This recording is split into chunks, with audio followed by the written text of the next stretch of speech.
কিয়নো আৰু কম যি ক্ষয়ক্ষতি কৰিছে এই কাতি মাহৰ 9 তাৰিখে যি বানপানী সোমাইছিলে আমাৰ খেতি বাতি বহুত লোকচান হ'ল কিছুমান মানুহৰ মুৰ্গী ছাগলীও গুচি গ'ল কিছুমান মানুহৰ ঘৰবাৰীও গ'ল কিছুমান মানুহৰ টিনো গুচি গ'ল কিন্তু খেতি বাৰীটো যে নষ্ট হৈছে কি খেতি নষ্ট হৈছে খেতি বাৰী নষ্ট হৈছে আপোনাৰ গাজৰ বিলাহী বীজ জলকীয়া বহুত ইত্যাদি সবজি লগাইছিলে ধান খেতিও গৈছে বহুত মানুহৰ ধান খেতিও গৈছে আমাৰ এই কৰিগাঁও বুলি অঞ্চলটো ক'লে বহুত ডাঙৰ ক'ব গ'লে বহুত লম্বা কিন্তু যিমানটো আমাৰ চকুৰ আগত ওলাইছে সিমানটোহে কৈ আছোঁ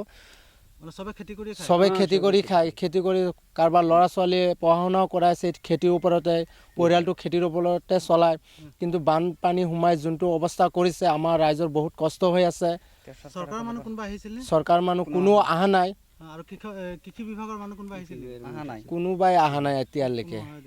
অহা নাই এতিয়া যে ধানখিনি যিখিনি নষ্ট হ'ল এই ধানখিনি আকৌ এবাৰ খেতি কৰিব পৰা হ'বনে নাই আৰু নহ'ব এতিয়াতো আৰু একমাহ পিছত কাটিলেহেঁতেন মানুহ কিন্তু এতিয়া কাটিবলৈ সুবিধাও নাই একদম পলক ফেলাই ধানবোৰ